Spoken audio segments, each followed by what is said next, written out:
What's up, guys? What's going on? I'm Paul. This is Pauline Theology's daily devotional with Trust in Jesus Ministries, and we are continuing on our study of Genesis. We're in Genesis chapter 31, 36 through 42. We got Jacob answering the call. Man, he is replying back to the thing that Laban has done to him and accusing him of stealing these gods, these teraphims, and he got some words for the boy. So if you haven't read it yet, go ahead and check it out. See what it has to say. 31, 36 through 42. Come back, stop the tape, come back, and then we'll answer the 4 questions. If you've already read it, let's go ahead and jump in, man. Let's go ahead and see what's happening. That's the first question. What's going on, man? What's happening? Well, Jacob answers. He answers back, and he mad, dude. He hot. So all this boiling up, this humility, which he's still going to show, we're going to see later on. And so that's what's so unique about this situation, is that there comes a time to say something. I know I'm putting these applications in, but becomes a time that we should be saying things, even though we are to be showing that humility and that humbleness, that loving everybody. That comes, yes, but there is a time when we got to stand up for what we need to be doing. Anyway, let's see what's happening, man. He answers back. Jacob's like, dude, what you got, man? Whatever you found, whatever I've taken, put it before me, man, before the people. Show me all that we have that is yours. He said, dadgummit. He said, put that stuff out there, man, and let our people judge between us. And then he goes on and talks about all the things that he's done. He's like, man, I have served you in your house. He's like, I have taking care of all of your flocks, your sheep, everything that you've given me, man, and none of it has come back bad. He's like, I haven't stolen anything from you. I haven't eaten your food. He says, man, I haven't come back with torn bodies, you know what I'm saying, and having to go after and chase after people. Nobody's stolen your stuff. He's like, none of that has happened under my watch. And he says, man, I also served you for your daughters, man. He's like, 20 years I've been with you, bro. He's like, man, I served you so that I can have the hand of your 2 daughters. And then he's like, also, man, I served you for the flocks that I was supposed to get, and you changed my wages, man, 10 times.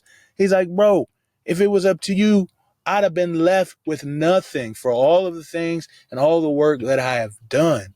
It's like, if that was the case, that I would do what you talking about and ask you to leave and let you kiss your daughters and your sons and all that stuff. He's like, man, what would happen is I'd be left empty-handed. He said, but nah, God would not allow that, man.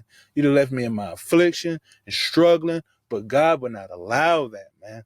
And he said, no, sirree. He said, God, he saw me, man, in my affliction, man. He said he saw me and he provided for me. That's what my God did, man. When you changed my wages, man, he said, the God of my father, the fear or the dread of of Isaac. He said, man, he's like, he saw me. And that's why he came to you at night, to show you the truth. That's why he said, don't touch that, brother. It's because you know I've done right and you were wrong, man. Whew. Bro told him off, didn't he?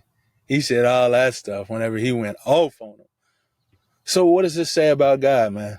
Well, I think first off, it says that God is provider.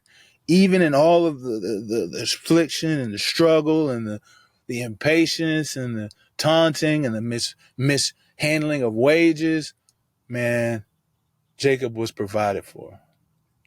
So God provides. He's also faithful, because this is just answering the promises. And we talked a couple episodes ago, letting God prove who he is, that Jacob was just doing the right thing, continuing to do the right thing. God proved himself. He said he was going to take care of Jacob. He did. And he is continuing to, as he's headed back home. So God is faithful. God is a changing God. God will change a person, man. You want somebody to change? You begin praying for them. Ask God to place something on their heart, because he will change them, man. Just as Jacob has changed to becoming an honorable person, man. Becoming a person of integrity. Becoming a truthful person. Not the deceiver that he has been in the past in regards to his own family. Now he is better. He's risen above that through the power of that encounter with God at Bethel. God changes people. And he's a just God, man. It says that God came and talked to Laban, made sure he knew what was up. You know what I'm saying? Even though Laban still here is just like, something wrong with Laban. Something wrong with him. But God, he's a just God, man. He made sure that things were square for Jacob. What's this say about man? Well, I think that we should be honorable people. That Jacob was changed and he began to live a life of integrity as he did all the things he was supposed to when he was in Laban's area in Panorama. So he did that. He was good. But also I think that says about man, there comes a point in time when we have to stand up, that we're not to be pushed over and weak and eager will. Don't take kindness for weakness. That's not what was that's not what was occurring in this situation.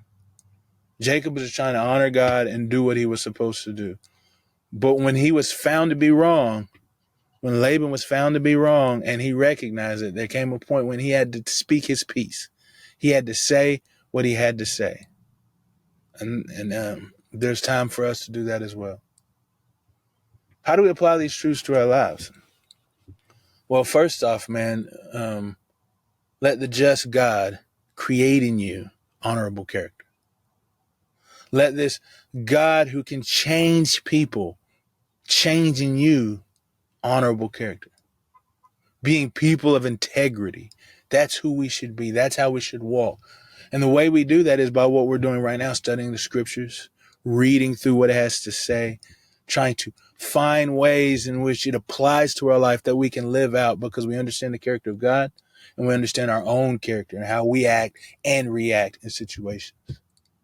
So that's what we need to do firstly.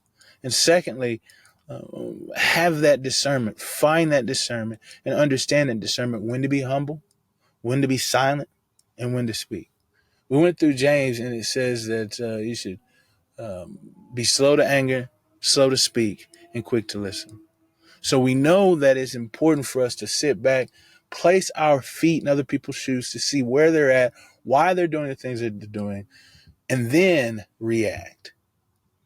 And that's exactly what Jacob has been doing. He's been slow to speak in all of this situation that has been occurring. And finally, he does speak, and he speaks truth.